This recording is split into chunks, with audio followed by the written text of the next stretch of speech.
Case की तहकीकात अब हमें अपने तरीके से करनी होगी, और अभी शुरू से। चुपचाप प्यार से मेरे को मेरा हक दे दो, नहीं तो मुझे अपना हक अपने तरीके से लेना आता है।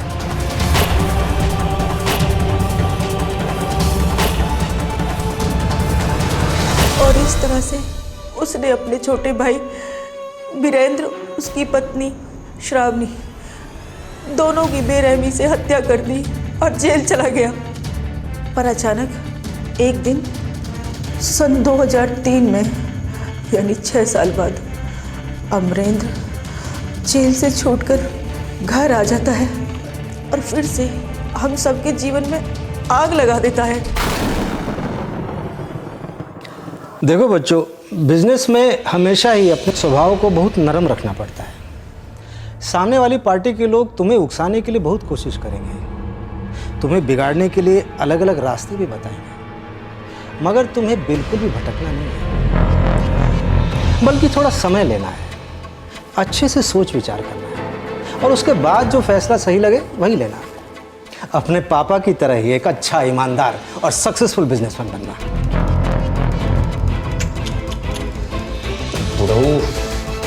आप फिक्र मत कीजिए दादाजी, जब ये जिम्मेदारी हमारे कंधों पे आएगी ना, हम इसे बखूबी निभाएंगे। हम कभी भी आपको शिकायत का मौका नहीं देंगे। गुड, मुझे तुम दोनों से यही उम्मीद थी। लाइक फादर लाइक सन। तुम्हारे पिता भी बहुत अच्छे थे, तुम भी वैसे ही हो, तभी तो ये कारोबार आगे बढ़ेगा। अच्छा है, तुम लोग अच्छे से सीख रहे हो। मैं इस बिजनेस और इस प्रॉपर्टी के चक्कर में 6 साल जेल काट के आया हूँ, और ये बुढ़ऊ पहले मेरे छोटे भाई को ज्ञान देता था और उसके सपोलों को वो ज्ञान दे रहा है, उनको बिजनेस के गुर सिखा रहा है। ये पक्का मुझे बिजनेस का मालिक बनने नहीं देगा। ये सारी की सारी प्रॉपर्टी और बिजनेस इन सपोलों के नाम कर देगा। मुझे कुछ नहीं मिलना होगा, मुझे कुछ तो करना पड़ेगा इसका।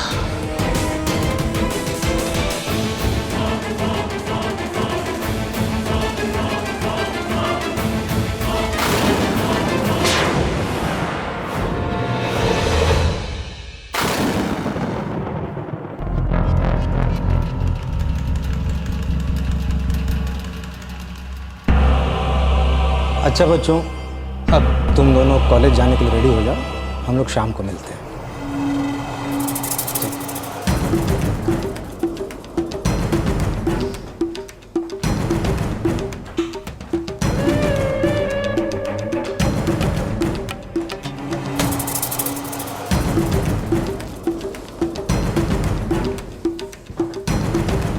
आप जानते हैं क्या कर रहे हैं आप?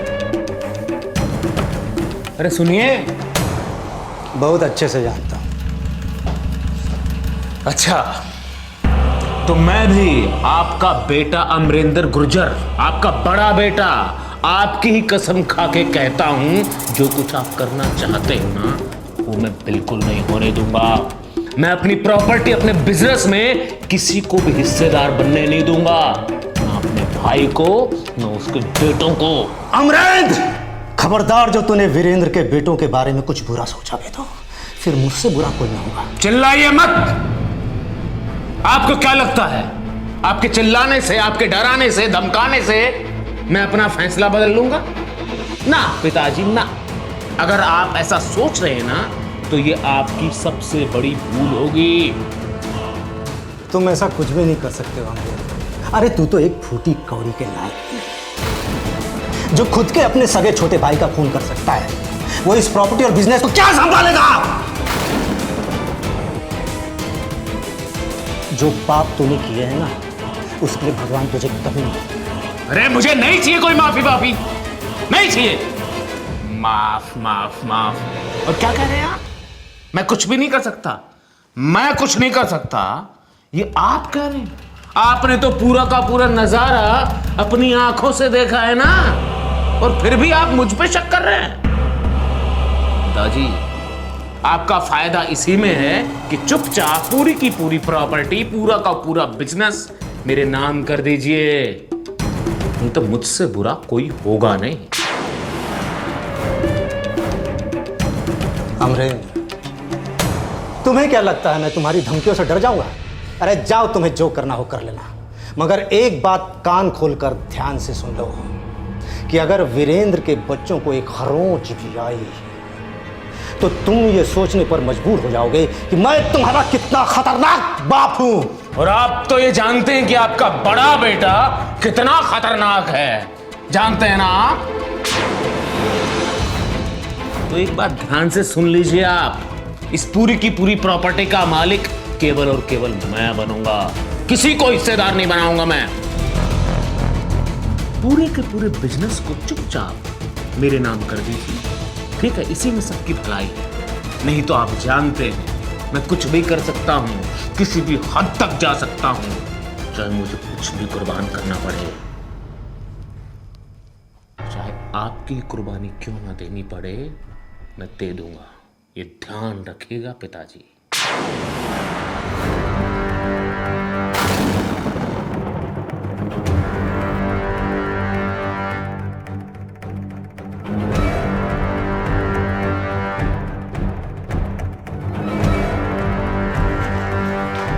मैं आपके आगे हाथ जोड़ती हूँ, वो जो कुछ मांगता है उसे दे दीजिए, कि उसके सिर पर से खून सवार है।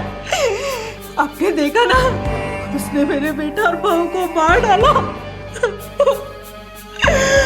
उसे दे दीजिए, हमें नहीं चाहिए ऐसी दौलत।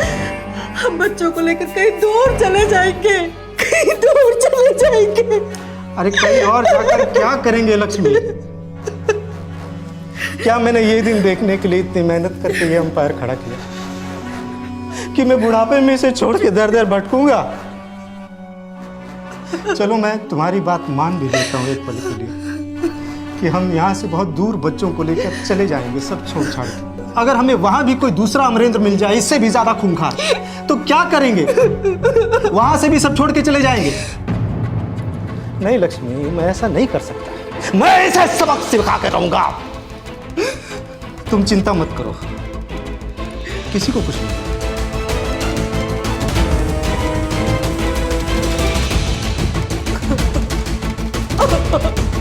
आपकी कुर्बानी क्यों ना देनी पड़े, मैं दे दूंगा।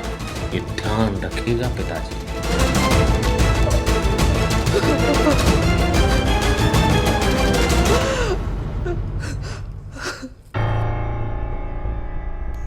आगे क्या हुआ? वही हुआ जिसका मुझे डर था। मेरे पति ने मेरे छोटे बेटे के बच्चों को हॉस्टल भेज दिया। फिर हम दोनों उसी घर में रहने लगे। मेरे पति ने अपनी सुरक्षा के लिए एक सुरक्षा गार्ड भी रख लिया था। कुछ दिन डर और दहशत में बीतते रहे और एक दिन अचानक। चुप क्यों हो गई? आगे बताइए, फिर क्या हुआ? मेरे पति अपने गार्ड के साथ कहीं से घर वापस आ रहे थे, तभी अचानक एक नकाबपोश आदमी उन पर गोली चलाई। एक एक गोली उनके सीने में और एक एक गोली उनके माथे पर चलाई। उस आदमी के बारे में कुछ पता चला जिसने आपके पति और उस गार्ड पर गोली चलाई थी? नहीं, वो तो भाग गया था और कभी पकड़ा नहीं गया। लेकिन हाँ, पुलिस वालों को अमरेंद्र पर ही शक था।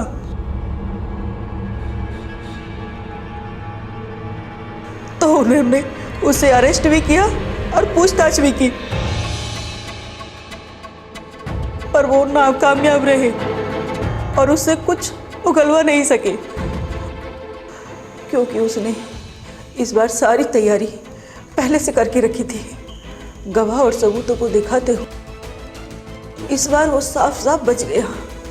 उसने इस बात को साबित कर दिया कि मेरे पति और गार्ड का जो मर्डर हुआ था वो उस समय इस शहर में नहीं था, वो कहीं बाहर था। आखिरकार अमरेंद्र 4 कत्ल करने के बाद उस सारी प्रॉपर्टी का इकलौता वारिस बन चुका था, यानी कि अपने छोटे भाई वीरेंद्र गुर्जर उसकी पत्नी श्रावणी गुर्जर अपने पिता नरदेव और उनके बॉडीगार्ड की। भले ही अमरेंद्र नरदेव गुर्जर और उनके बॉडीगार्ड के कत्ल के जुर्म में गुनहगार साबित नहीं हो पाया, पर इतना तो जरूर साबित हो चुका था कि ये सारे षड्यंत्र अमरेंद्र गुर्जर नहीं रचे थे उस प्रॉपर्टी का इकलौता वारिस बनने के लिए। इधर वीरेंद्र के दोनों बेटे रोशन और रौनक अपनी छोटी बहन सोनी और अपनी दादी को लेके वो शहर छोड़ चुके थे और एक दूसरे शहर में किराए के मकान में रहने लगे थे। उन सब ने अपने जीवन की नए सिरे से शुरुआत की, फिर से पैसे कमाने चालू किए, पर अब उनके सामने एक और नई जिम्मेदारी खड़ी थी और वो थी उनकी बहन सोनी। वो दोनों भाई अपनी छोटी बहन की शादी को लेकर बड़े ही परेशान रहा करते थे, पर मानना पड़ेगा उनकी दादी को, यानी कि लक्ष्मी देवी को, जिन्होंने ऐसे मुसीबत के वक्त में भी उन बच्चों का साथ नहीं छोड़ा। पर आज भी वीरेंद्र गुर्जर का बड़ा बेटा रोशन गुर्जर शायद उन हादसों को भुला नहीं पाया था। वो कहीं ना कहीं अपनी एक अलग ही दुनिया में खोया रहता था। क्या आपने कभी रोशन गुर्जर यानी वीरेंद्र गुर्जर के बेटे से जानने की कोशिश की कि वो इतना परेशान क्यों रहता था?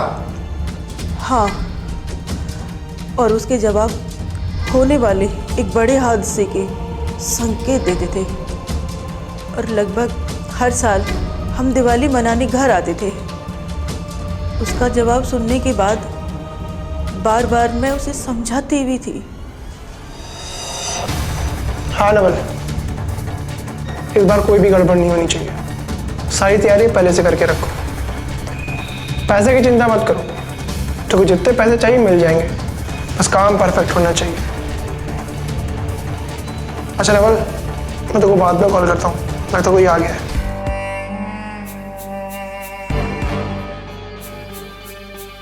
क्या भैया, आपके इतना सोचने से सब कुछ ठीक हो जाएगा क्या? देखो क्या हालत बना ली आपने अपनी। भैया, अगर आप ही ऐसे टूट जाएंगे तो हमारा ख्याल कौन रखेगा? कौन संभालेगा हमें? सोनी, रौनक आ गई क्या ऑफिस से? नहीं भैया, अभी तक तो नहीं आए, आते होंगे। जी भैया, आपने मुझे याद किया, मैं हाजिर। एक्चुअली में क्या है, मेरे ऑफिस में थोड़ा सा कुछ ज़रूरी काम था, इसलिए थोड़ा सा लेट हो गया मैं। भैया, मेरे ऑफिस में एक लड़का है, बहुत अच्छा स्वभाव है उसका और बहुत ऊंची पोस्ट पे भी है। आज उसकी जिद करने पे मैं उसके घर भी गया था। मैं सोच रहा था कि क्यों ना अपनी प्यारी बहना के लिए वहाँ पे रिश्ते की बात करने जाएं, आप उसके परिवार से मिलने। क्या भैया, आप मुझे इतना जल्दी पराया करना चाहते हो? रुको, मैं भी दादी को बुलाती हूँ। मुझे कहीं नहीं जाना है, और वो भी आप सबको ऐसी हालत में छोड़कर। अरे कौन किसको छोड़ के जा रहा है? क्या हुआ बेटा? और मैं तुम लोगों को पूरा घर छान मारी हूँ। सीढ़ियाँ चढ़कर आई तो पैरों में दर्द हो गया है। देखो ना दादी, ये रौनक भैया मेरी शादी करवा के मुझे इस घर से दूर करना चाहते हैं। अरे बेटा, लड़कियां तो होती ही पराया धन है। आज नहीं तो कल इस घर को छोड़कर तुझे जाना ही पड़ेगा। क्या दादी, आप ही मुझे एक पल में पराया कर देना चाहती हो क्या? नहीं बेटा। चलो ये इमोशनल ड्रामा बंद करो और तैयारी करते हैं। कब इतना बड़ा हो गया रे, मुझे आज तक पता ही नहीं चला। माफ कर दे यार, आज तक मैं तेरी कोई मदद नहीं कर पाया। ये कैसी बातें कर रहे हैं भैया आप? मैं एकदम ठीक कह रहा हूँ। आगे भी तुम्हें दादी और सोनी का ख्याल रखना होगा। मैं आपसे वादा करता हूँ भैया, मैं सोनी का, दादी का और आपका पूरा ख्याल रखूंगा। ठीक है रौनक, हम सभी कल ही जाएंगे उनके घर सोनी का रिश्ता लेकर। पर हाँ, बड़े पापा को निमंत्रण जरूर भेज देना। अगर सोनी की शादी नहीं होती तो उनका स्वागत हम बहुत अच्छे तरीके से करते हैं।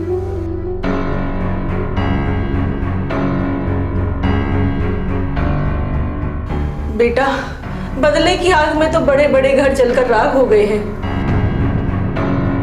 ये सब सोचना छोड़ दे बेटा, भूल जाओ उस मंजर को। भूल जाओ?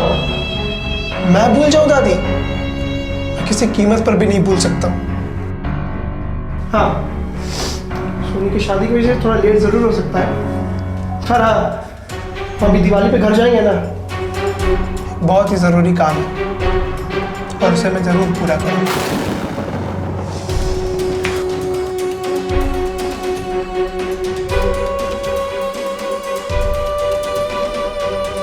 तो क्या रोशन और रौनक ने सोनी की शादी में अमरेंद्र को निमंत्रण भिजवाया था?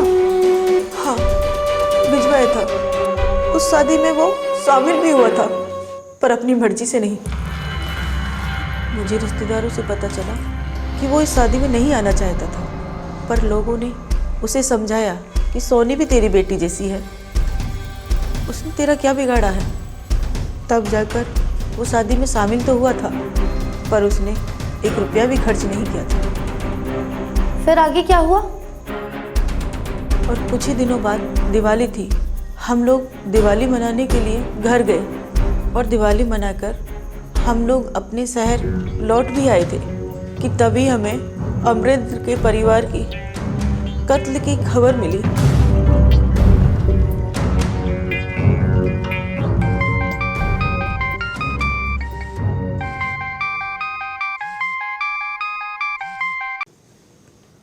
हाँ कमलेश बोलो। जय हिंद सर। जय हिंद। सर रौनक ने अपना बयान दे दिया है, पर उसके बयान के अनुसार इस होने वाले हादसे के बारे में उसे कोई खबर नहीं थी। और सर रोशन का फोन स्विच ऑफ आ रहा है, उसका लास्ट लोकेशन मुंबई दिखा रहा है। लेकिन सर हमें खबर मिली है कि इस हादसे के बाद अमरेंद्र के किराएदार 3 लड़के भी फरार हैं, जिनका नाम नवल जोशी, समीर साहू और सोनू सिंह है। उन सबके फोन भी बंद आ रहे हैं। ठीक है कमलेश, तुम मुंबई की टीम से बात करो और उनसे कहो इन सारे अपराधियों को ढूंढ निकाले जल्द से जल्द। Yes sir. जय हिंद। जय हिंद।